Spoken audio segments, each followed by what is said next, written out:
Como sabéis, en esta ocasión, la jornada que está organizada por la Cátedra de Arquitectura Circular, que sabéis que está patrocinada por la Vicepresidencia Segunda y Consellería de Vivienda y Arquitectura Bioclimática. Bueno, pues en la jornada de hoy, que es la segunda charla de este ciclo, vamos a hablar del pasaporte electrónico del edificio. Dentro de lo que es la arquitectura circular, pues hay un factor clave, que es la edificación existente, y lo primero que hay es el reutilizar aquello que ya está construido, ¿no? Es un punto muy clave dentro de lo que es la sostenibilidad y la arquitectura circular. La Directiva Europea del 2018 pues ya nos indica que hay que promover lo que es el pasaporte electrónico del edificio. Es un tema muy novedoso, todavía en desarrollo, y por lo tanto pues esta jornada entendemos que es de total actualidad para que todos los asistentes sepan por dónde se están moviendo estos temas. Entonces, para ello tenemos en la mesa a 3 personas expertas en esta temática. En primer lugar, expondrá Paul Espinoza Zambrano, que es arquitecto ecuatoriano y que, aparte de investigación académica, también tiene trayectoria en la administración pública, y es especialista en proyectos urbanos por la Universidad de Buenos Aires y máster en estudios avanzados en arquitectura por la Universidad Politécnica de Cataluña. Desde 2019 está cursando el programa de doctorado en gestión y valoración urbana y arquitectónica por la Universidad Politécnica de Cataluña, labor que ha compatibilizado con labores en despacho consultor de arquitectura legal, análisis económicos y valoraciones inmobiliarias y urbanísticas. Actualmente está en una plaza de formación de profesorado universitario en la Politécnica de Cataluña y es parte del equipo de investigación del Centro de Política de Suelo y Valoraciones de la Politécnica de Cataluña. Y bueno, su trabajo de investigación se desarrolla en el estudio de un pasaporte de renovación de edificios para el caso de España. Esto viene de una directiva europea, pero hay que adaptarlo al país, cuyos objetivos además se enmarcan en un proyecto de investigación I+D+I que se llama Enervalor 2. La charla de la semana que viene nos hablarán de este proyecto en concreto. Bien, en segundo lugar intervendrá Marta Gómez Gil. Ella es graduada y máster arquitecta por la Universidad de Zaragoza y es investigadora también contratada en el Departamento de Arquitectura de la Universidad de Zaragoza y colabora con la asociación Observatorio Ciudad 3R. Desde 2020 desarrolla también su tesis doctoral dentro del proyecto de doctorado Nuevos Territorios en la Arquitectura de esta universidad, y su investigación se centra en nuevos instrumentos para el fomento de la rehabilitación edificatoria, entre los que destaca el Digital Building Logbook. Bueno, además, ella ha trabajado entre 2017 y 2020 como arquitecta en estudios reconocidos de Portugal, en Oporto concretamente. Y en tercer lugar intervendrá Cecilia Lázaro, que ella es arquitecta por la Universidad Politécnica de Valencia. Inició su carrera profesional en Austria, involucrada en proyectos de vivienda social y construcción en madera, y posteriormente ha trabajado como arquitecta por cuenta propia y ajena en la provincia de Castellón. Desde 2020 está en el Instituto Valenciano de la Edificación.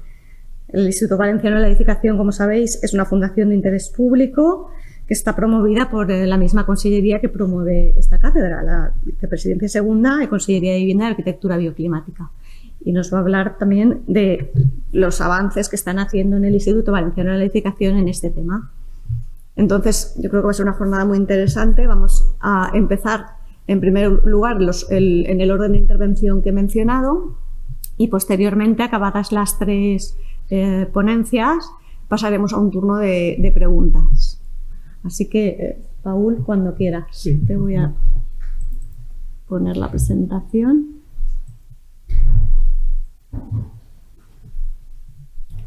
¿Me puedes poner en pantalla grande, en ver? A ver si lo pones en ver. Arriba, Presentación de página y... Te sale en el primer menú ya, está más abajo.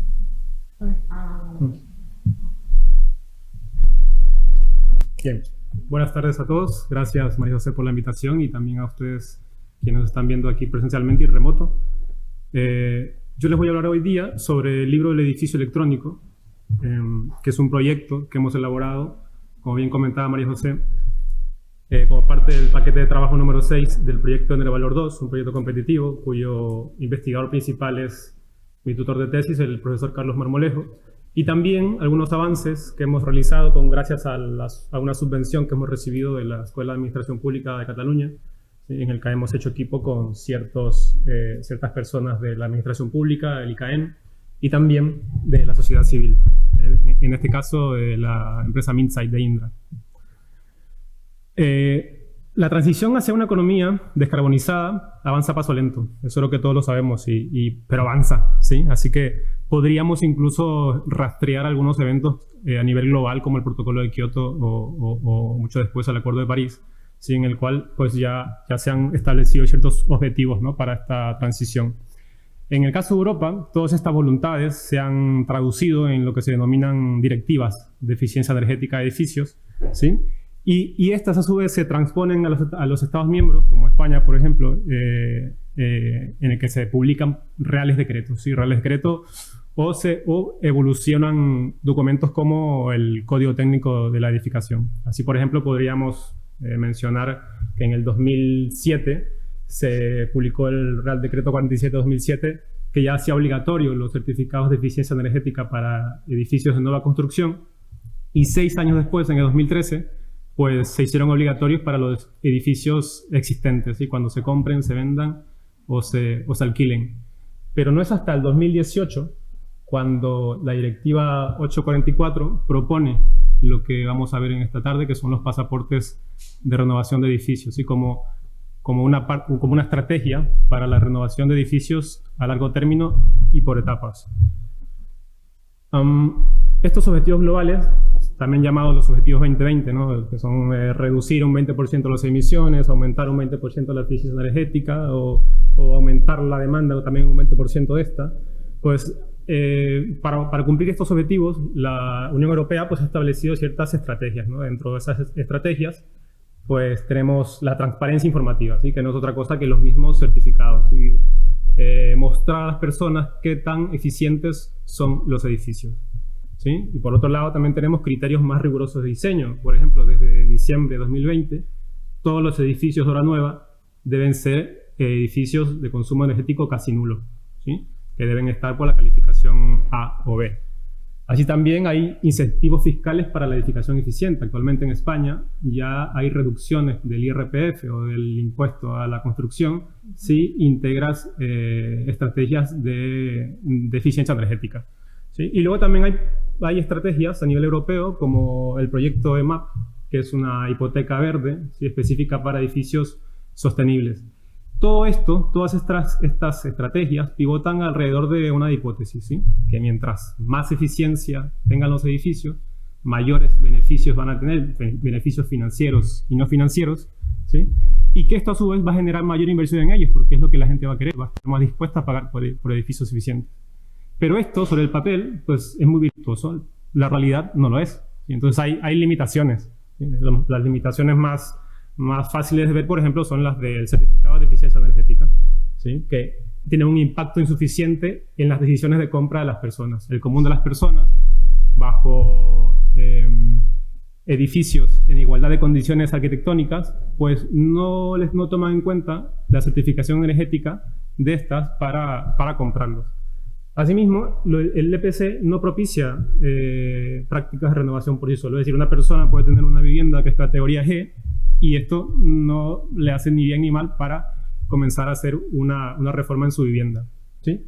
Y también los EPC tienen algo, que hay una falta de transparencia, ¿sí? Falta de transparencia en los cálculos de rendimiento. Hay una brecha, una brecha de rendimiento. No se sabe si lo que realmente es, se dice que es verde o eficiente, realmente lo sea, ¿sí? Entonces, hace falta renovar mucho, ¿sí? Y según autores, pues hace falta aumentar la tasa de renovación a un 3%. Actualmente estamos por el 1,2%, ¿sí? Entonces hay que hacer que estos edificios sean atractivos, ¿sí? Atractivos en el mercado de inversión. Y es allí recién donde toma importancia el pasaporte de eficiencia energética. ¿Por qué? Porque actualmente tenemos dos grandes problemas para renovar, ¿sí? Uno de los problemas es que hay asimetría informativa, lo que venía contando.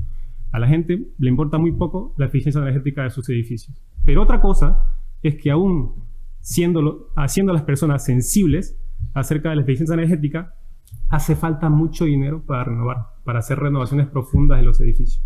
Sí, entonces el pasaporte lo que hace es que es una hoja de ruta de renovaciones por etapas en las que las inversiones también se van prorrateando en el tiempo, ¿sí? Y que a su vez también se convierte en un expediente con toda la información de los edificios en todo su ciclo de vida, ¿sí?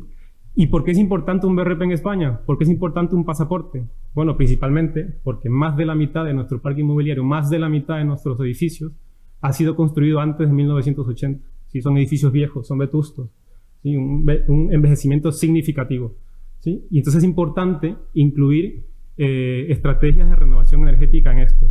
Pero también es importante incluir en todo este bagaje a los edificios nuevos. ¿Por qué?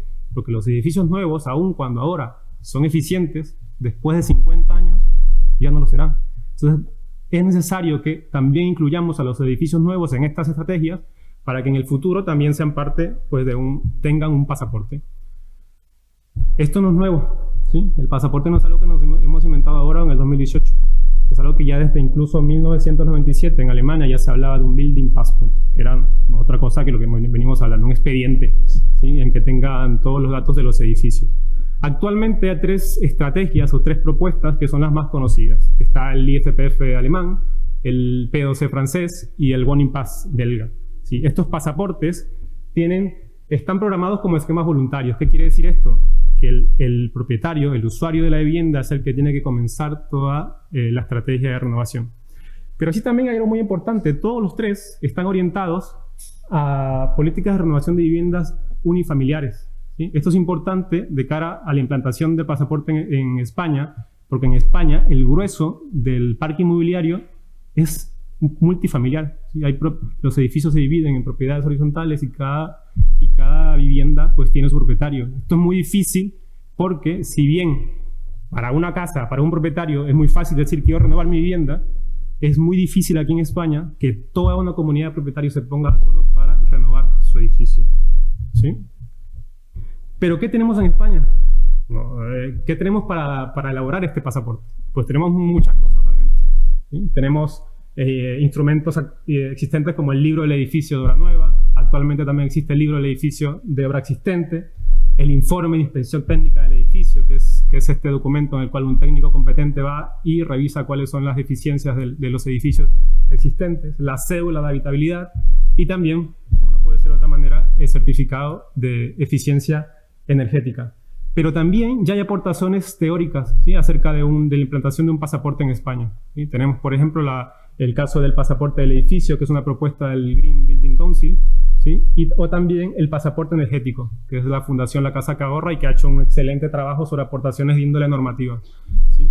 Pero también desde el proyecto Enervalor queremos ir un poco más allá, ¿sí? Y estamos analizando aportaciones provenientes de nuevas tecnologías, ¿sí? Que por un lado está la disposición de datos en un modelo 3D, que no es otra cosa que el BIM, ¿sí? Y que sea a través de formatos de intercambio de informaciones estándar como el formato IFC, y también registros, verificaciones y auditorías de estos certificados mediante la tecnología blockchain. ¿Sí? Ahora bien, ¿funcionan o no funcionan estos instrumentos existentes? Pues funcionan bien, pero funcionan bien aislados. ¿Sí? En el estado del arte que hemos analizado, pues nos hemos dado cuenta que la información de los edificios actúa de manera aislada. Hay lo que se conoce como unos vórtices de información. Hay gente que utiliza datos que luego no se pasan a otros instrumentos y la información se pierde, ¿sí? Se pierde, se hace 2 veces o simplemente se desecha. ¿Cuál es nuestra propuesta en el caso de España? Nosotros queremos, pues, agrupar todos estos instrumentos existentes, además de las propuestas normativas e instrumentales existentes, y crear algo que hemos denominado el libro del edificio electrónico, ¿sí? Que no es otra cosa que una herramienta que sea digital, que esté en la nube, ¿sí? Y que contenga toda la información del edificio en las diferentes etapas de su ciclo de vida, desde que se diseña, se construye, entra en operación y después se rehabilita. Y luego, con esta base de datos y a través también de las aspiraciones funcionales, estéticas y las posibilidades financieras de los propietarios, proveer y crear una hoja de ruta de renovaciones programadas a largo plazo. Esta es nuestra propuesta a grandes rasgos, ¿sí? Este sería el libro del edificio electrónico de obra nueva, que habrá otro esquema también para el libro para las edificaciones de obra existente.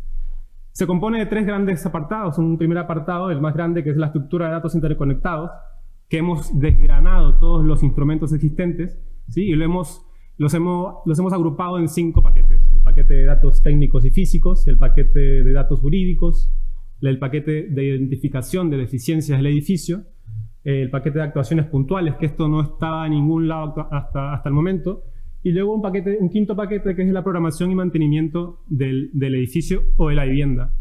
Todos estos paquetes se nutren del repositorio documental, es decir, de los instrumentos existentes en diferentes partes del ciclo de vida del edificio. Por ejemplo, en este caso, que es el libro del edificio electrónico de obra nueva, los documentos, los instrumentos que estarán en un inicio serán la cédula de habitabilidad y el EPC, porque es necesario. Es obligatorio ahora tener la cédula y el EPC cuando se hace una obra nueva. Pero después, en 50 años, en 30, en 40, este edificio de obra nueva va a ser necesario realizarle una inspección técnica al edificio y este documento también se anexará al repositorio de datos y que a su vez alimentará los paquetes de datos, específicamente el de identificación de deficiencias.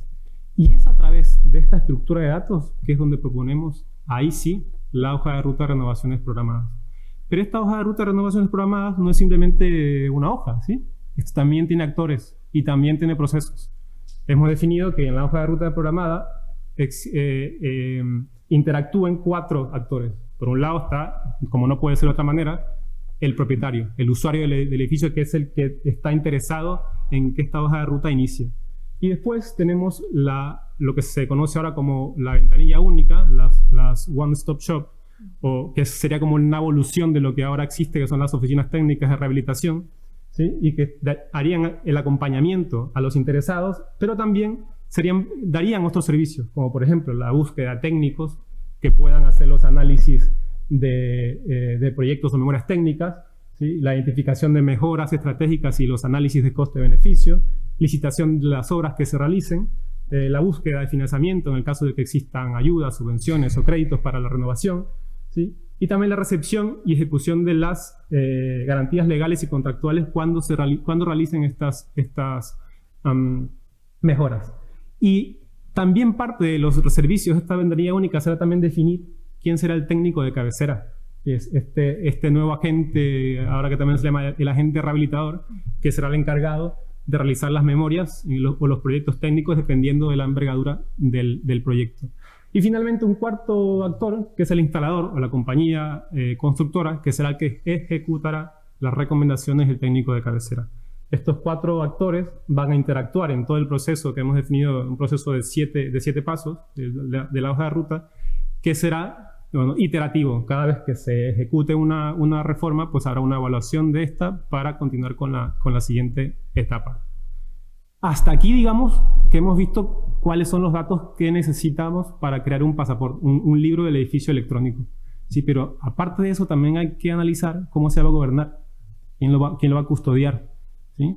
¿Quién será el dueño de la información? Entonces, parte de lo que hemos analizado nosotros es que ahora en España es un embrollo administrativo tremendo. Hay un montón de competencias autonómicas, competencias municipales, incluso comarcales. Y en los mismos municipios hay también una fragmentación horizontal, ¿sí? Ahí el municipio se divide en la política de vivienda, de medio ambiente, de energía, ¿sí? Entonces hay una preocupación tremenda por saber quién va a gobernar una herramienta como el libro del edificio electrónico. Nosotros lo que promovemos es que esta gobernanza sea autonómica a través de un consorcio, ¿sí? Que se lo denominamos el consorcio LD, el consorcio del libro del edificio electrónico, y que va a ser una propuesta en la que esta entidad de derecho público y con personalidad jurídica pues tendrá una gobernanza en red, sin jerarquías, ¿sí? y que también es compatible con la necesidad del reto de rehabilitación desde una perspectiva integrada. Hay que integrar a las entidades que más se pueda para que esto salga adelante. Entonces, por un lado tenemos a algunas instituciones que son de escala municipal, pero también algunos representantes de los ministerios, de los colegios profesionales, entidades de investigación, personas relacionadas con la construcción y la promoción de vivienda, representantes del sistema financiero y también representantes de la Cámara de la Propiedad Inmobiliaria. Y será este consorcio también el que estará encargado de gestionar la provisión de información de esta herramienta. Como podemos ver, imaginen toda la información de los edificios en España. Alguien tiene que gestionar la información de esto. Mucha gente va a querer ingresar a esta base de datos y alguien tiene que gestionarlo, ¿sí?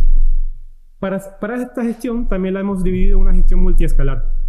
La propiedad de esta herramienta será obviamente del propietario, porque son sus datos, es su edificio, su propiedad, ¿sí? Pero la introducción de los datos especializados estará a cargo de los técnicos competentes encargados de realizar los instrumentos, en el caso, por ejemplo, del EPC o de la ITE o de la cédula de habitabilidad. La actualización y el mantenimiento de la información de esta herramienta estará a cargo, hemos propuesto que sea el técnico de cabecera o, en su defecto, el administrador de fincas. Y finalmente, la custodia de la herramienta, ¿sí?, y el mantenimiento de la plataforma digital, pues hemos propuesto que sea allí sí el consorcio LDE, que también será el encargado de proporcionar los permisos de acceso a las segundas y terceras partes. Finalmente, pongo esto como parte de la investigación que estamos desarrollando, que es la inclusión de la metodología BIM y la tecnología blockchain en este libro del edificio electrónico, que en el caso del BIM queremos ingresar un fichero con formato IFC para edificios de obra nueva, sí, específicamente para obra nueva, porque es muy difícil ahora ingresar esto para edificios existentes, ¿sí? Y luego utilizar el blockchain para tokenizar los activos, ¿sí? Más allá de querer integrar como una cadena de bloques toda la herramienta, pues actualmente estamos analizando cómo utilizarlo para tokenizar los certificados, ¿sí? Esto es una primera parte. Sí, estamos estudiándolo, estamos avanzando y todavía falta mucho por hacer. Falta, por ejemplo, saber cuál será el costo de desarrollo de esta herramienta. No lo sabemos. ¿Cuáles son las barreras normativas que podrían desincentivar su aplicación en España? ¿Cuáles serán los cambios en la legislación que serán necesarios para apoyar la implementación de este libro del edificio electrónico? ¿Cuál será dar mayores detalles acerca de la estructura orgánica de este consorcio que proponemos?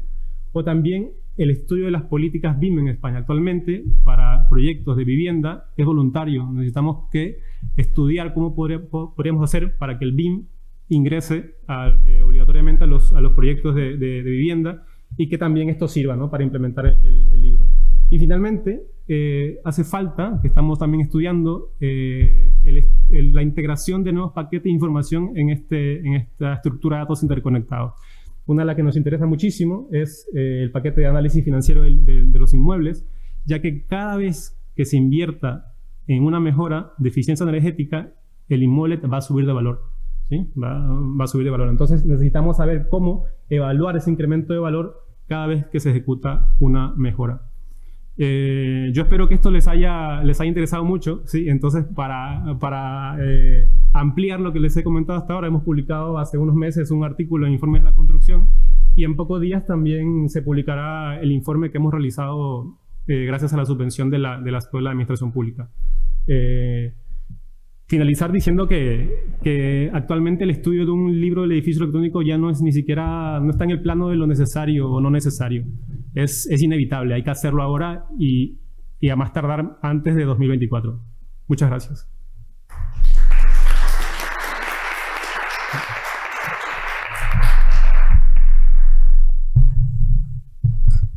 Bueno, pues muchas gracias, Paul, por muy interesante la investigación, muy necesaria también, como comentas. Pasamos ahora a la presentación de Marta. ¿Prefieres PDF o PowerPoint? Como veas. ¿Da igual?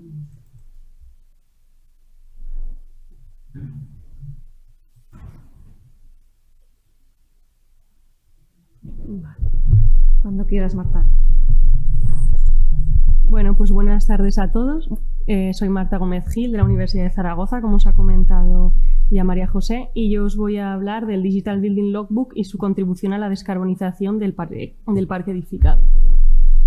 Entonces, en primer lugar, tenemos que entender el contexto en el que surge este Digital Building Logbook. Ya nos ha comentado un poco Paula anteriormente, pero nos encontramos en un momento en el que necesitamos descarbonizar nuestro modelo productivo en general porque así lo marca la Comisión Europea, ¿no? Tenemos ese objetivo hasta el año 2050 y entonces pues en esto tiene mucho que ver nuestro parque edificado, ya que es responsable del 40% del consumo energético y del 36% de las emisiones de gases de efecto invernadero.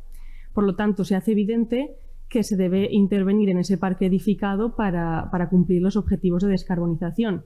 Como nos comentaba ya Paul, la Comisión Europea nos está dictando que necesitamos rehabilitar nuestro parque edificado a un ritmo del 3% anual. Sin embargo, actualmente pues se estima que nos encontramos a nivel europeo entre un 0,4 y un 1,2% anual. Incluso ayer mismo vi en un informe del CESCAE en el que se hablaba de que únicamente en España estamos llegando a tasas del 0,08%.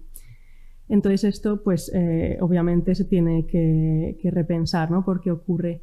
Entonces hemos identificado que hay una serie de barreras a la rehabilitación, ¿no? Que todos conocemos, barreras de tipo burocrático, de tipo administrativo, de tipo técnico, de concienciación de los usuarios, de mercado, etc. Pero sin embargo hay una barrera que pocas veces se menciona y es que falta datos en abierto que nos informe de cómo está, cuál es el estado de ese parque edificado y de cómo está evolucionando esa rehabilitación, ¿no? Si no conocemos ese progreso de la rehabilitación, no podemos saber si vamos a llegar a cumplir los objetivos o no. Entonces, pues uno de los instrumentos que se está poniendo en marcha para promover la rehabilitación nos lo acaba de contar muy bien Paul, que es el pasaporte voluntario de renovación del edificio, ¿no?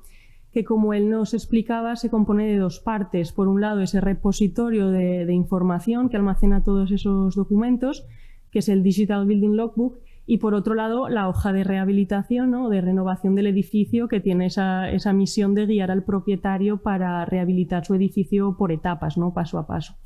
Entonces en este momento nos vamos a centrar en ese primer elemento, en el Digital Building Logbook.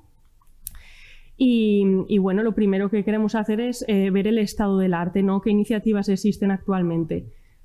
Pues nosotros hemos identificado que hay como dos bloques, dos grupos de herramientas. Por un lado, aquellos modelos, herramientas que son de carácter nacional o regional. Teníamos ya los modelos que nos comentaba Paul, como el One in Pass, pero tenemos muchos otros, el Madaster o incluso el libro del edificio existente podría entrar dentro de este grupo. Pero luego hay un segundo grupo que son propuestas de modelos de escala europea, que es también en las que nos vamos a centrar en este momento. Y es que el Digital Building Logbook también puede existir fuera de lo que es el pasaporte de rehabilitación del edificio y como un elemento aislado también de fomento de la rehabilitación. Y así lo constatan, lo podemos ver en las últimas directivas de eficiencia energética de los edificios que se han publicado. De hecho, desde 2018, como podéis ver, son 5 las directivas y estrategias y planes de acción que ya mencionan al Digital Building Logbook como un elemento de gran relevancia para la descarbonización y el fomento de la arquitectura circular también. Pero será precisamente en la propuesta para la refundición de la EPBD de 2021, que se publicó en diciembre y que bueno, hasta el momento es una propuesta, pero se espera que se apruebe, donde ya se define formalmente este Digital Building Logbook por primera vez. Y se define, me vais a permitir de que me gire para leer, como un repositorio común de todos los datos pertenecientes al edificio, incluyendo datos relacionados con la eficiencia energética, como los pasaportes de renovación, los certificados de eficiencia energética, el indicador de preparación para aplicaciones inteligentes, y tiene la misión de facilitar la toma de decisiones informadas, así como el intercambio de información dentro del sector de la construcción entre los propietarios y los ocupantes de los edificios, así como las instituciones financieras y autoridades públicas. Y entonces os preguntaréis, ¿en qué se traslada, ¿no? todo esto? Pues bueno, es en lo que estamos trabajando actualmente desde la Universidad de Zaragoza, en concreto desde mi tesis doctoral a nivel personal, pero esta está encuadrada dentro del proyecto de investigación Local Regen, y queremos descubrir, ¿no? Pues cómo aplicar este instrumento a la vida real. Entonces, a continuación os voy a explicar un poco el proyecto que estamos haciendo o el proceso que estamos siguiendo para descubrirlo, y hemos empezado haciendo un estado del arte de este Digital Building Logbook, ¿no? Como os he dicho, nos interesa específicamente el Digital Building Logbook de escala europea. No nos interesan tanto los modelos de escala regional ni nacional, sino los que son aplicables a todo el territorio europeo, que es lo que está pidiendo actualmente la Comisión Europea. Entonces, en este sentido, en la actualidad no existe ningún modelo, digamos, oficial, únicamente esa definición, ¿no?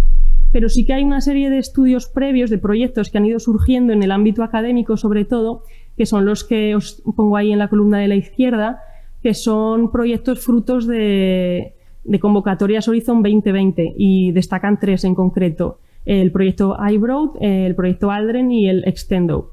Y por otro lado, la cuarta iniciativa o propuesta que existe sería un estudio que propuso la propia Comisión Europea a un grupo de investigación, una consultora en realidad.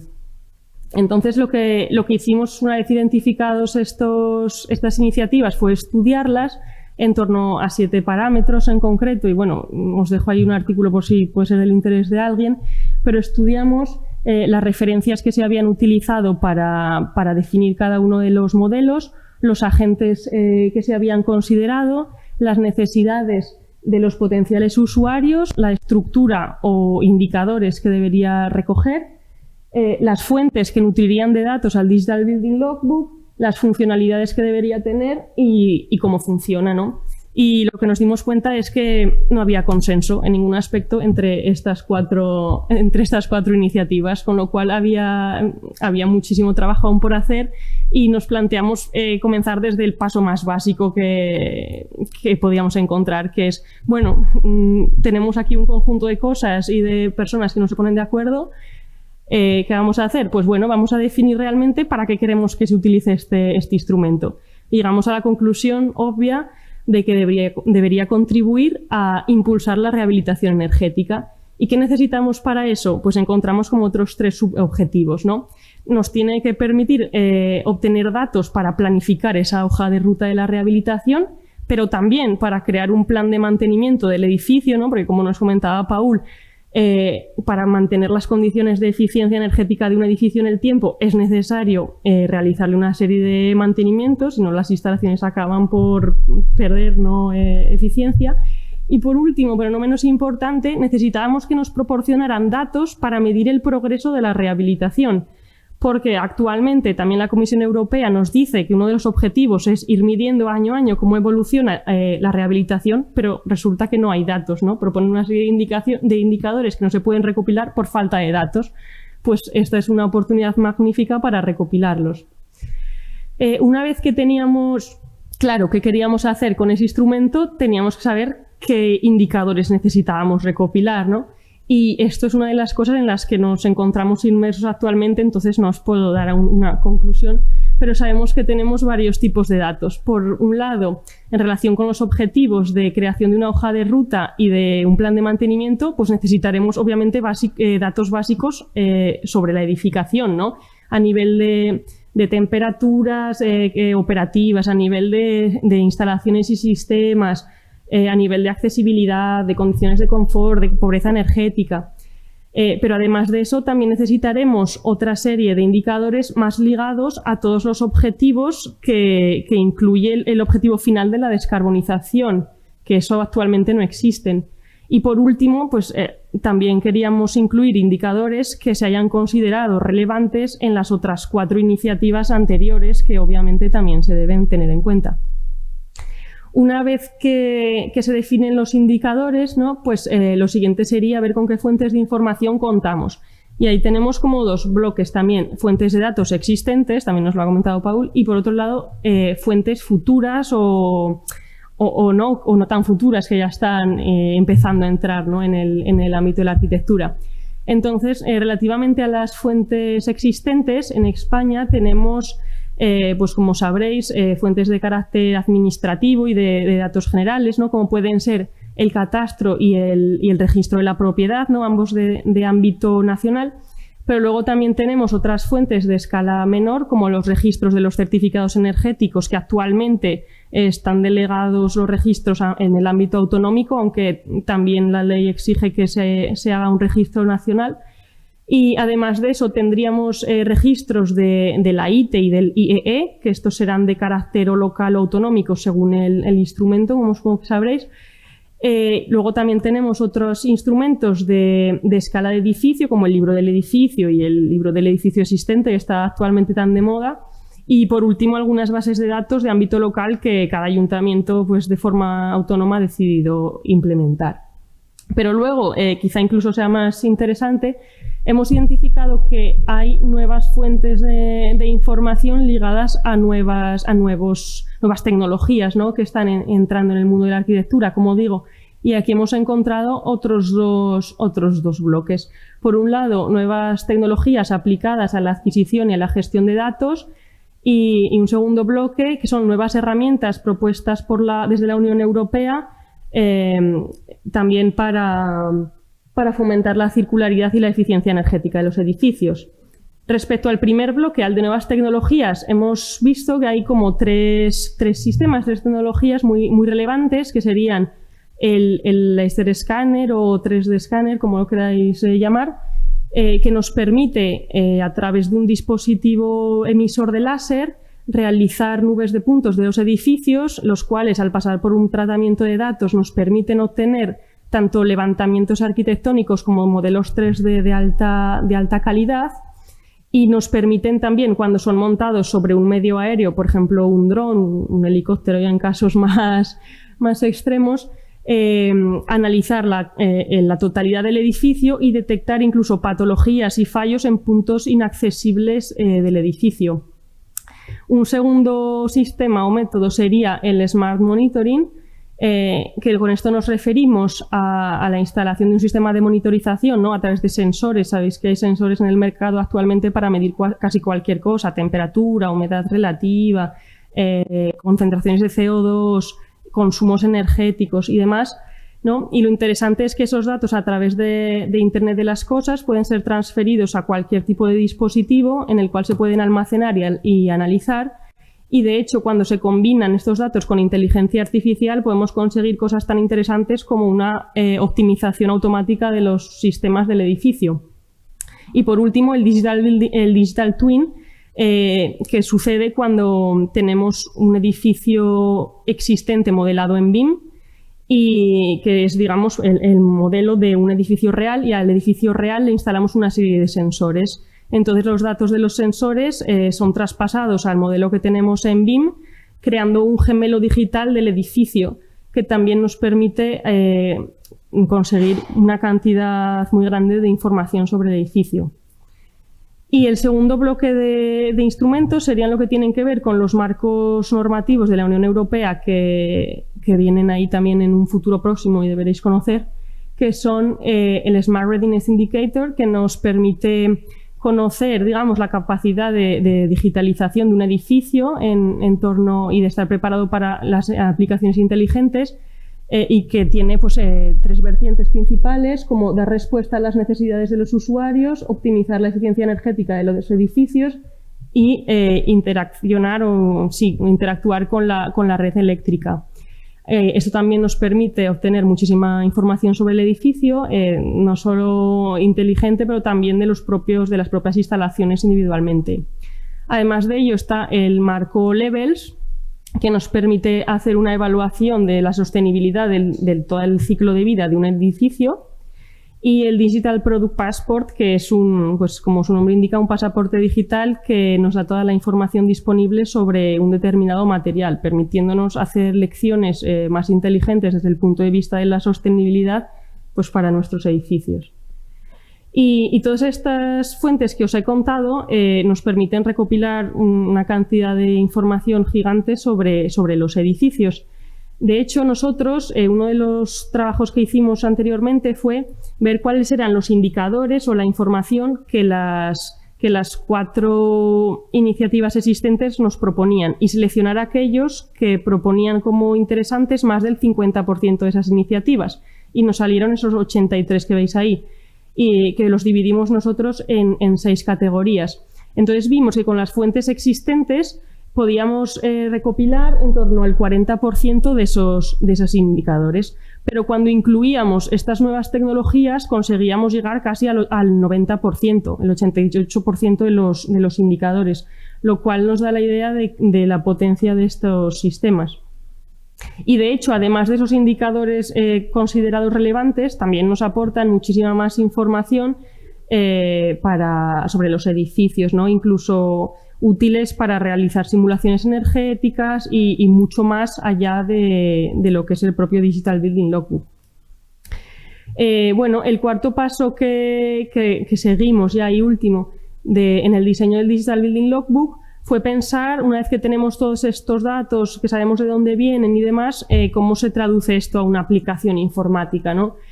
Y es realmente una cuestión muy compleja por la cantidad de datos que hay y por los medios técnicos actuales y los medios técnicos con los que se hicieron determinadas bases de datos existentes. Pero bueno, nosotros conseguimos hacer como un esquema genérico aplicable a la mayor parte de los países de Europa, que lo tenéis en la parte derecha de la transparencia y que si lo vemos de arriba hacia abajo, podemos ver que tenemos dos tipos de fuentes de datos o de bases de datos, aquellas que son interoperables, es decir, aquellas que nos permiten comunicar con ellas y irles a buscar información directamente, por explicarlo de forma simplificada, y las bases de datos que no son interoperables, es decir, aquellas que no nos permiten obtener de ellas datos en tiempo real. Entonces, a partir de ahí, las fuentes de datos que nos permiten ir a buscarles información en tiempo real, pues le vamos a buscar esa información a través del núcleo, del core de nuestra aplicación, y aquellas que no son interoperables, pues probablemente tendremos que incluir todos sus datos en una base de datos propia y ahí sí nuestro core de la aplicación irá a buscar esos datos en tiempo real ahí. Ese core de la aplicación se comunicará automáticamente con la interfaz de usuario, ¿no? Y a través de esa interfaz los usuarios podrán o bien visualizar los datos o bien modificarlos. ¿Y quién tendrá acceso a cada cosa? ¿Quién podrá hacer cada función? Pues eso dependerá del usuario del que estemos hablando, ¿no? Porque hemos pensado que tiene que haber un sistema de autentificación para entrar en esa plataforma que en función del usuario que sea, pues tiene que tener unos permisos u otros y una capacidad de ver unos datos u otros por todo el tema de protección de datos que es bastante complejo. Entonces, bueno, hasta el momento hemos encontrado muchas barreras, quizá por eso todavía no está funcionando el Digital Building Logbook. Algunas de las más importantes tienen que ver con la disponibilidad de datos, porque hay diferentes administraciones de muchos niveles involucrados, como nos contaba también Paul, que muchas veces no tienen una gran coordinación, lo que se traduce en asimetría informativa, en falta de datos y demás. La calidad de los datos, a veces son datos que nos encontramos en un PDF, lo cual es totalmente interoperable, o en fin, son datos agregados, son datos que no están georreferenciados y demás, entonces es un problema, ¿no? O incluso son datos que tienen buena calidad, pero que están alojados en bases de datos privadas y no podemos acceder a ellos. Por otro lado, tenemos la cuestión de la interconexión o de la interoperabilidad de esas bases de datos, porque para poder ir a conectar directamente a buscar información a una base de datos necesitamos que ésta tenga lo que se define como un API endpoint, que es como un canal de comunicación, ¿no? Como un teléfono al que nosotros podemos llamar para preguntarles las cosas, pero en el momento actual nos encontramos con que la mayoría de las bases de datos, como registros de la propiedad, muchos registros de certificados de eficiencia energética no tienen ese teléfono, con lo cual no les podemos llamar, no les podemos pedir información. Y por último, también ocurre que en la actualidad no se están recogiendo todos los datos que necesitamos, entonces pues hay que implementar esos nuevos sistemas. Y en conclusión, pues es necesario homogeneizar ese proceso de recopilación de datos, así como actualizar y modernizar todas las infraestructuras de datos para que éstas sean interoperables y que funcionen con lenguajes y con formatos que estén adecuados ya a lo que se está actualmente requisitando. Entonces, como conclusión, el Digital Building Logbook tiene una gran capacidad para fomentar la rehabilitación, pero ocurre que en la actualidad solo existen 4 modelos que de hecho pues son modelos teóricos. Y entonces por ello la Comisión Europea ha puesto en marcha un proyecto europeo Horizon 2020 también para conseguir dar pasos en este sentido de que esto se convierta en una realidad, y la propia Comisión Europea ya está introduciendo estas cuestiones de las nuevas fuentes de datos basadas en las nuevas tecnologías. Y bueno, como digo, a pesar de ser una herramienta muy potente, las dos barreras principales que se han encontrado por las que esto no es una realidad es, por un lado, la dificultad de diseñar una herramienta que se tiene que adaptar a todo un continente entero como es Europa, de unas características tan heterogéneas, y por otro lado toda esta cuestión técnica que hablamos a nivel de interoperabilidad y de gestión y adquisición de los datos. Muchas gracias por vuestra atención y os dejo ahí mi email por si alguien tiene alguna aportación o pregunta.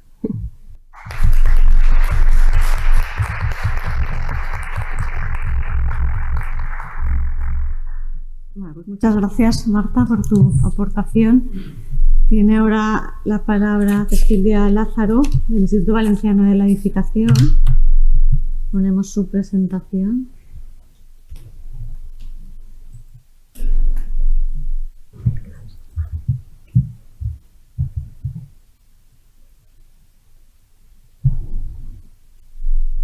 Cuando quieras, Cecilia. Bueno, buenas tardes, gracias por vuestra asistencia. Como hemos comentado, yo vengo del Instituto Valenciano de la Edificación, que es una fundación sin ánimo de lucro que tiene una trayectoria desde los años 80, vinculada a la Generalitat Valenciana también. Y una de las cosas que hacemos es desarrollar muchas herramientas de apoyo a técnicos, arquitectos, para ir cubriendo las demandas que se van generando con la legislación, porque conforme van surgiendo avances legislativos, pues los técnicos necesitamos un apoyo, ya es todo inmanejable y necesitamos ir apoyándonos en la informática, ¿no? Entonces, como bien ha comentado Paul, nuestra situación en la década pasada, desde el IBE, teníamos varias herramientas que por separado constituyen una miríada de herramientas que dan respuesta a algunas partes que se podían juntar y llevar a algo parecido a este destino del pasaporte o libro del edificio que estamos hablando. Entonces, nosotros por una parte ya teníamos una herramienta que llamamos generador del libro del edificio. Es verdad que se produjo en la década pasada, viene del 2013, entonces responde a ese marco legislativo de entonces, pero ya veis que tiene pues una estética un poco de la década pasada, y es verdad que estaba muy enfocada al edificio en nueva construcción. Nosotros no teníamos aún una herramienta para generar el libro del edificio existente, y esta ha sido una demanda muy fuerte en los últimos años, más tras la pandemia. Entonces teníamos claro que esto teníamos que evolucionarlo. Queríamos evolucionarlo a una aplicación web, porque estamos tendiendo ahí en general a que todas nuestras aplicaciones sean repositorios en la nube. Y bueno, esto era un poco nuestro punto de partida. Entonces esta presentación va a ser un poco diferente. Mis compañeros lo han hecho muy bien porque han detectado todas las necesidades generales y han ido hacia una aplicación ideal. Nosotros en nuestro caso obviamente conocemos esas necesidades, pero por ahora estamos evolucionando una aplicación existente un poco en esta dirección, pero no vamos a llegar a todo lo que se ha comentado antes. Y bueno, otras herramientas relacionadas, como también hemos comentado, son el informe de evaluación del edificio, que existe pues su caso concreto para la Comunidad Valenciana. También está muy enfocado a residencial vivienda, aunque también admite otros usos. Y se puede incluir el certificado de eficiencia energética, pero como hemos comentado, un poco como anexo, ¿no? O también se pueden introducir ahora mismo algunos datos manuales que sí que se pueden exportar en XML, y a otro programa que tenemos de eficiencia energética también los admite. O sea, hay una cierta interoperabilidad, pero no perfecta. Y bueno, este es el que produce un fichero que hay que llevar a cabo una presentación telemática del mismo, ¿no? Sí que hay un registro, y sí que produce instrucciones de mantenimiento, conservación y medidas. Entonces son un poco cosas complementarias, ¿no? Tenemos otra aplicación también que se llama POMES, que también llevaba tiempo sin tener una inversión de desarrollo, ¿no? Que es también muy específica para un programa de mantenimiento de viviendas existentes. También tiene cierta interacción con el informe de evaluación del edificio. Y bueno, hay otros 2 programas que también un poco se relacionan con esto, que uno es CERMA, que es un programa de eficiencia energética en la que el IBE está involucrado en su desarrollo junto con ATECIR y otros agentes. Bueno, hay otros muchos programas homologados, como sabéis, en España.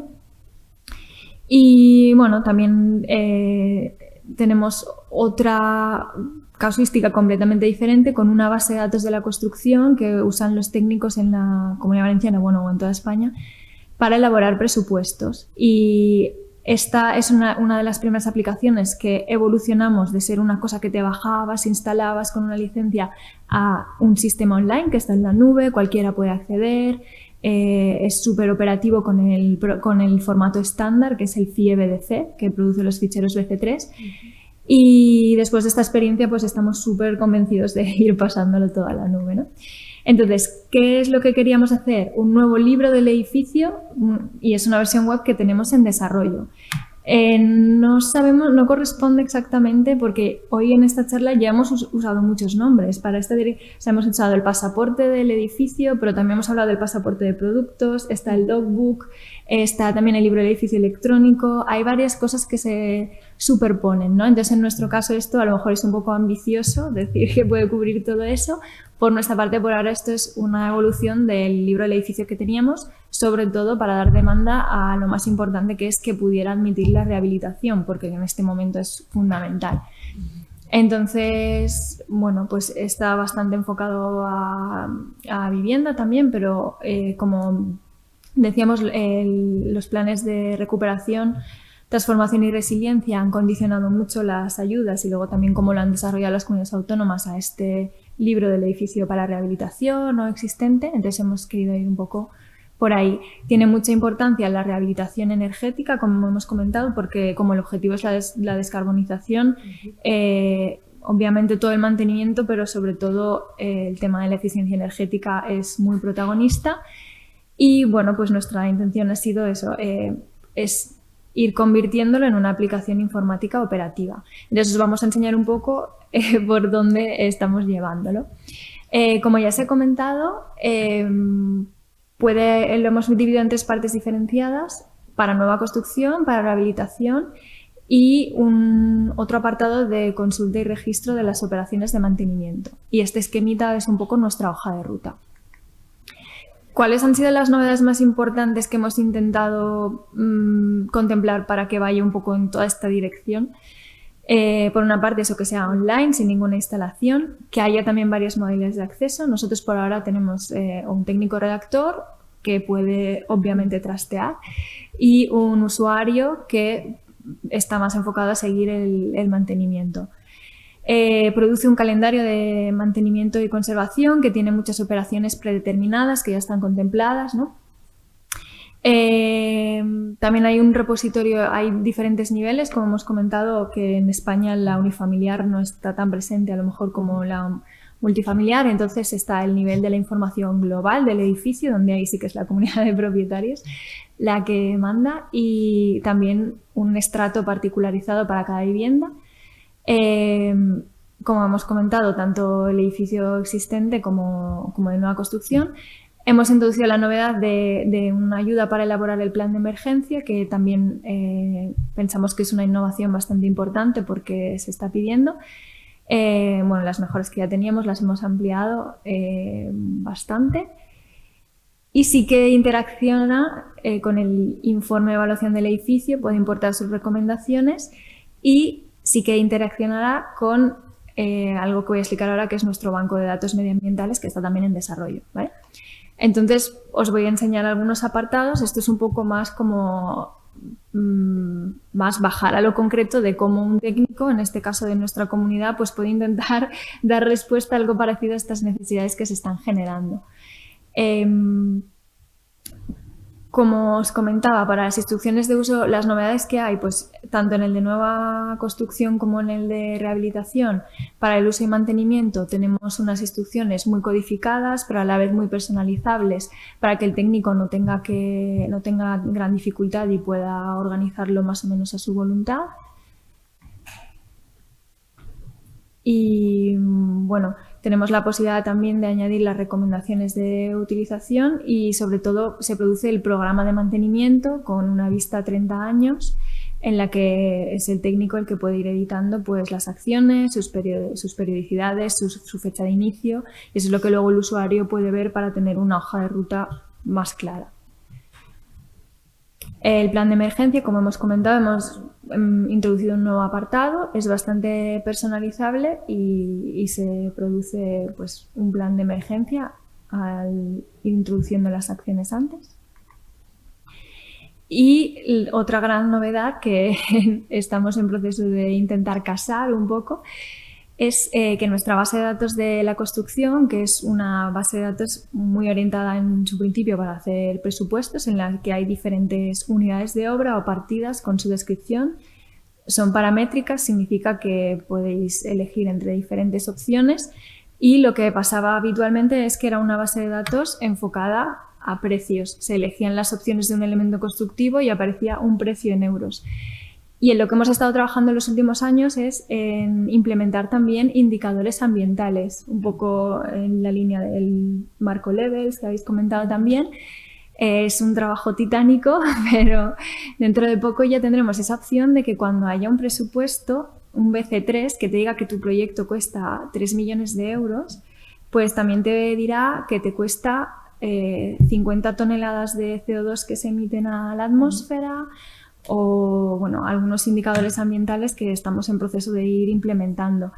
Y para el libro del edificio de obra nueva, lo que nos está resultando muy atractivo es que si nos podemos llevar estos datos ahí, si conseguimos esta interoperabilidad, pues tenemos, por ejemplo, un potencial de reciclabilidad, que digamos que a la hora del análisis del ciclo de vida, pues lo que se haya producido en la construcción, pues ya se queda un poco ahí, pero para el mantenimiento y el fin de vida, pues estos indicadores relacionados con la reciclabilidad o con la circularidad mismo, pueden ser muy interesantes que se puedan incorporar automáticamente. Y bueno, en el caso del libro del libro de edificio existente, enfocado en la rehabilitación, seguirá siendo interactivo con el informe de evaluación del edificio. Sí que se importa el certificado de eficiencia energética, pero por desgracia esto por ahora es un poco, no es información interoperativa, pero bueno, queda ahí como parte del repositorio junto con toda la información administrativa. Y bueno, también tenemos opción de incorporar información adicional, incluso modelos BIM o toda clase de información que el técnico considere. Y la parte que nos parece más interesante es el potencial de mejora, porque la hemos dividido en varias partes bastante relacionadas con los apartados, los documentos del código técnico, ¿no? Seguridad estructural, incendio, el de BSUA, y en cada una de ellas hay bastantes, pues como si para el edificio existente, seguramente en accesibilidad habrá mucho potencial de mejora, o bueno, dependiendo de cada caso, y especialmente en el caso de la energía, que lo tenemos aquí puesto. Ay, eso se ve un poco cortado. Pero bueno, tenemos el campo del tanto por ciento de reducción del consumo de energía primaria no renovable y eso es lo que nos va a ir guiando en el informe del potencial de mejora, porque nos va a producir un programa de actuaciones que nos van a ir guiando esto en la rehabilitación del edificio. Estas fases están valoradas económicamente, están priorizadas, pero el propio técnico puede modificarlo como él considere, pero bueno, sí es muy importante eso, que hay un impacto económico vinculado a cada paquete de mejoras y sobre todo también que hay un tanto por ciento de reducción de este coeficiente de energía primaria no renovable con cada paquete de mejoras. No es como lo que comentabas antes de cuánto aumenta el valor económico, pero bueno, sí que nos puede ir dando una idea de con cada actuación que estamos haciendo, pues nos produce tanto el informe como estas gráficas que vemos aquí, pues un desglose de costes y los vincula también al vector energético. Entonces es bastante completo para ir viendo las sucesivas acciones, cómo nos impactan también energéticamente. Y bueno, para finalizar, simplemente comentaros que desde el IBE también estamos participando en algunos proyectos europeos relacionados con la circularidad, pues que por eso os agradecemos a la Cátedra de Arquitectura Circular por por habernos dado esta oportunidad de estar aquí, y algunos de los proyectos pues son Infinite, Drive Zero o por ejemplo Reduces o PassGo Circular, que también es un proyecto muy enfocado a formación en el marco de la transición digital, la economía circular, y si os interesa pues cualquier cosa lo podéis ver también en nuestra web. Y eso es todo. Gracias.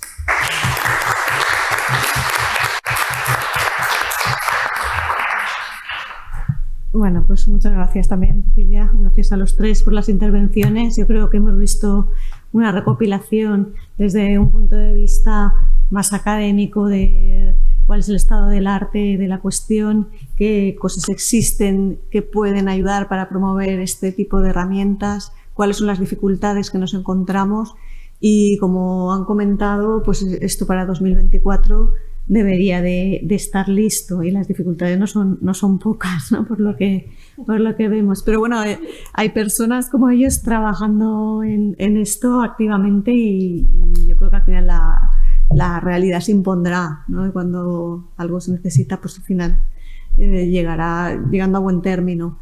Entonces, bueno, ahora tenemos un momento para, si alguien quiere hacer alguna pregunta a alguno de los ponentes, tenemos aquí el micro. Si lo podéis, por favor.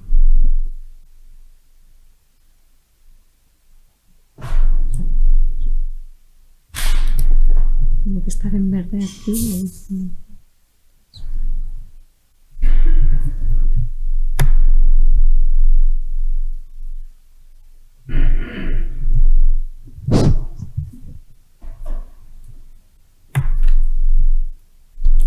¿Alguna pregunta de los estudiantes que estáis por ahí detrás? Lo han entendido todo. Lo han entendido muy bien. Bueno, pues si queréis hago yo alguna pregunta. Sí. Marta, de los esquemas que tenías bases interoperables y otros que no, ¿qué porcentaje más o menos hay de cada? Aproximadamente. Claro, esto depende muchísimo del país en el que estemos hablando. En concreto ese... está apagado. Bueno, creo que... Bueno, me habéis oído, ¿no? Sí. Que depende mucho del país en el que estemos pues estudiando el tema, ¿no? En concreto ese esquema de data flow que tenía ahí es un esquema general, pero sí que hemos hecho como la aplicación a un caso italiano y a un caso español. En concreto España e Italia son países muy singulares porque son de los pocos de la Unión Europea que tienen delegadas las competencias energéticas y demás de toma de decisiones en comunidades autónomas. El resto de países son mucho más centralizados. Entonces había una complicación extra, que es que dentro de cada uno de los países había que escoger una región. Incluso hemos llegado a la escala local, en el caso de España, para hacer este análisis, ¿no? Entonces, en el caso italiano nos centramos en la región Lombardía. En el caso de España, por la parte que nos toca, cogimos la comunidad de Aragón, centrándonos en el caso local de Zaragoza, ¿no? Y vimos que en el caso italiano, de los indicadores que habíamos considerado relevantes, se podían recopilar en torno a 35% de esos indicadores, con la singularidad que de esos 35, creo que eran, lo estoy diciendo de memoria, pero bueno, está en uno de esos artículos que os he puesto ahí, casi todos, el 90%, eran datos abiertos, con lo cual era maravilloso que había pocas bases de datos, pero las que había nos dejaba ver todos los datos. Pero en este caso de Aragón, teníamos más datos, superábamos el 40%, pero la tasa de datos en abierto eran bajísimos. Entonces, a pesar de que sabíamos que en esas bases de datos sí que existía bastante información, nos era imposible llegar hasta ella. Y ya no decimos nada en lo que se refiere a interoperabilidad. Por ejemplo, en el caso italiano, la región Lombardía sí que está de manera pionera poniendo en marcha unas bases de datos interoperables. Hay una idea además muy buena, que es que ellos sí que tienen una base de datos específica de todas las instalaciones térmicas que tienen todos los edificios de la Lombardía, con todas sus características, año de instalación, yo qué sé, combustibles, eficiencia. y eso era una base de datos totalmente interoperable. Hasta sacamos la query, digamos, el pedido de información directo que le teníamos que hacer a esa base de datos, y también la de certificados de eficiencia energética. Esas dos eran unas bases de datos maravillosas. Y en este caso aragonés, solo teníamos una base de datos interoperable, ¿no?, que nos permitía hacer esa llamada en tiempo real a esa base de datos para visualizarla en el Building Logbook, que era el registro de certificados de eficiencia energética. Desde Aragón también han puesto en marcha la plataforma Open Data, y esa en concreto nos permitía también obtener casi todos los datos del certificado de eficiencia energética. Pero pues eso, estamos hablando de 30-40% de los datos, y la mayoría no en abierto. En conclusión. Una pregunta por aquí. Sí, bueno, pregunto yo. No sé, yo creo que habéis explicado muy bien la necesidad y la conveniencia de tener este documento, un libro del edificio en formato electrónico que se pueda actualizar automáticamente y en el que todos los operadores puedan entrar a aportar información o consultar información. Yo creo que no sé si decir fracaso del libro de edificio actual en papel es que era algo estático, que era totalmente inviable, ¿no?, utilizarlo.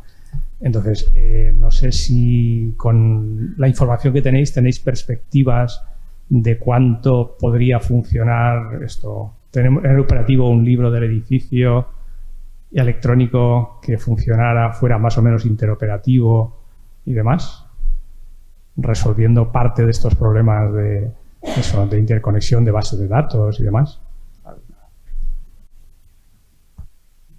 Pregunta muy difícil, ¿eh? Sí, simplificando, podemos estar hablando de 3 años, 5, 10. Bueno, a ver, de lo que veníamos hablando es que tampoco podemos tardarnos tanto. O sea, esto hay que hacerlo ya. O sea, hay que hacerlo para 2024. Yo creo que es muy factible.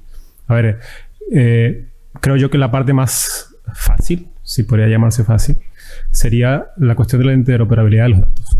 Creo que lo más difícil es ponerlo en acción. Es lo que comentaba, ¿no? La gobernanza. Gestionar un consorcio que custodie este tipo de instrumentos.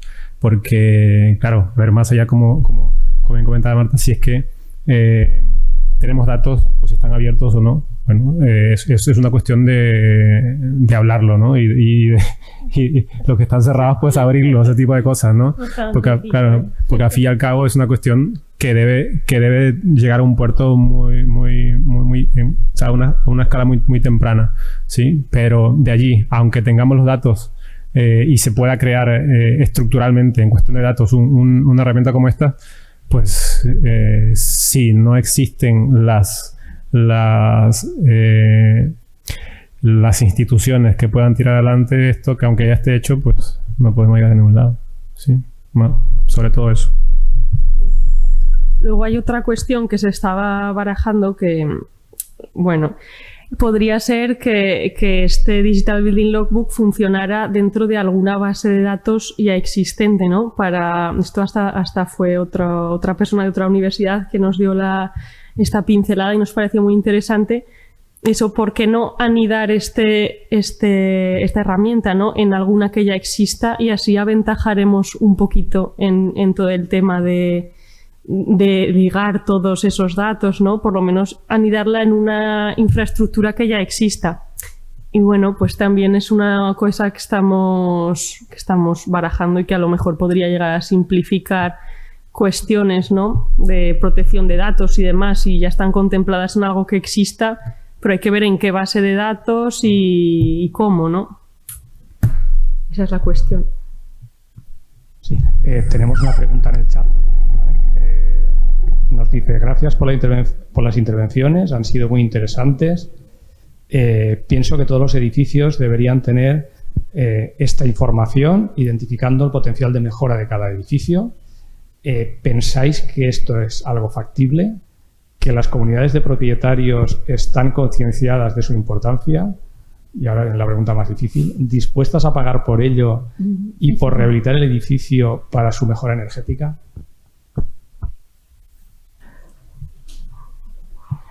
Bueno, yo creo que una cosa que contemplan casi todas las aproximaciones es una renovación energética por fases. Y yo creo que esto es justamente para intentar no asustar demasiado a las comunidades de propietarios, sino que ir planteando un tema sucesivo, ¿no?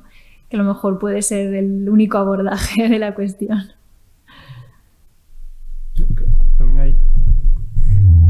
También hay otra cosa que no lo hemos abordado acá, y es que por un lado está lo de la sensibilización de los propietarios para renovar. Hablando desde una perspectiva voluntaria, ¿sí? Que voluntariamente las personas quieran renovar. Pero si mi memoria no me falla, a 2027 se van a instaurar los MEPs, que son los requisitos mínimos de eficiencia energética en toda Europa. Entonces esto ya trae como escondido una cierta obligatoriedad de renovar, ¿sí? Porque, digamos, a partir de 2027, si los edificios residenciales no tienen cierta calificación energética, digamos la D, la G lo van a tener que renovarlos obligatoriamente. Van a tener que renovarlos obligatoriamente, porque no se van a poder comprar, vender ni alquilar. Entonces, claro, esto ya trae otras estrategias, y que también, bueno, de ahí es que también trae importancia estas ventanillas únicas, estas OSS, que tienen que acompañar a las personas, bueno, también a aumentar esa sensibilización para renovar, pero claro, las personas que, digamos, no están sensibilizadas, las comunidades de propietarios que son un poco más difíciles de entrar, pues al fin y al cabo van a tener que, pues, apretarlas un poquito, ¿no? Para comenzar a acompañarlas en esos procesos de renovación.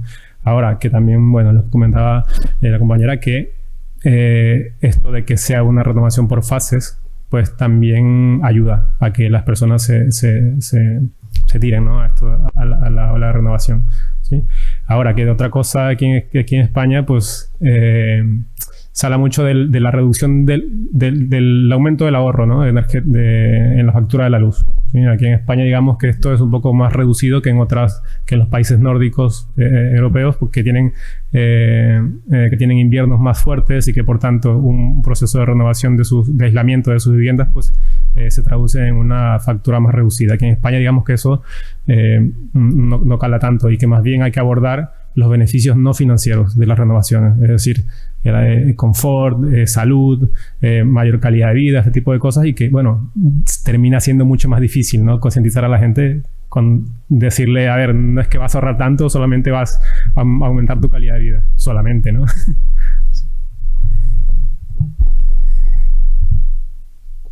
Sí, bueno, con esto que decías tú, realmente, además lo has comentado, cuando se realiza una rehabilitación energética, hay que tener en cuenta que también aumenta el valor de tu vivienda. Y esto, por ejemplo, el método del coste óptimo que tenemos para las medidas de coste-eficiencia no lo refleja. Entonces, claro, los escenarios que salen siempre son súper negativos. No valora este tipo de cosas, que también son económicas, y luego mucho menos las no económicas, como que aumenta el confort de mi vivienda, la calidad de vida que tengo, etc. Pues a lo mejor por ahí se podría que hacer más campaña, ¿no? Para que la gente tuviera esa sensibilización. Exactamente. Y luego, pues, una última pregunta por ahí, o... Vale, pues hago yo otra, que es lo que tenía también en la guantera. Por ejemplo, el informe de evaluación del edificio, que creo que es una herramienta con datos técnicos súper valiosa, realmente es obligatoria, ¿no? Por ley. Bueno. Y yo veo que el fallo un poco, no sé quién tiene la solución, el fallo viene ahí cuando estos datos, que por ejemplo en la Comunidad Valenciana los tenemos en el visor de espacios urbanos sensibles fáciles, la mayoría de edificaciones de más de 50 años no lo tienen registrado. Se podría por ahí a lo mejor presionar un poco. Yo sé que ahora a la gente le está llegando correos y cosas para... ¿Qué os parece en ese sentido? Yo creo que se ha intentado una primera fase de no punitiva, sino de fomentar, ¿no? Con ayudas para poder realizar el informe de evaluación del edificio de manera lo más fácil posible. Por desgracia, pues la realidad es la que es. Pero sí, no sé... Sí, aparte, es que ese tema es también conflictivo, porque informe de evaluación del edificio no hay en todas las comunidades autónomas. hay en algunas, en otras, por ejemplo, en Aragón hay ITES que son de carácter local y en otras están los dos. Por ejemplo, para pedir subvenciones piden un IEE, pero en su vida diaria piden ITES. Y luego, por ejemplo, que el informe de evaluación del edificio puede que sea una cosa un poco más homogénea, pero las ITES, yo por ejemplo estuve estudiando las que hay en Aragón y va desde la de Teruel, que es una IT espectacular con cantidad de datos, a las de Zaragoza, que es una hoja por las dos caras en la que el técnico escribe sí, la estructura me parece que está bien. Quiero decir, es una cuestión totalmente heterogénea que pasa primero por homogeneizarse esta cuestión y después ya veremos hasta dónde llegar, ¿no? Bueno, pues si no hay más preguntas, como creo que ya hemos llegado al límite de tiempo, pues nada, primero agradecer a las personas que han asistido y a los expertos por sus aportaciones y nada más. Buenas tardes, queda concluida la charla.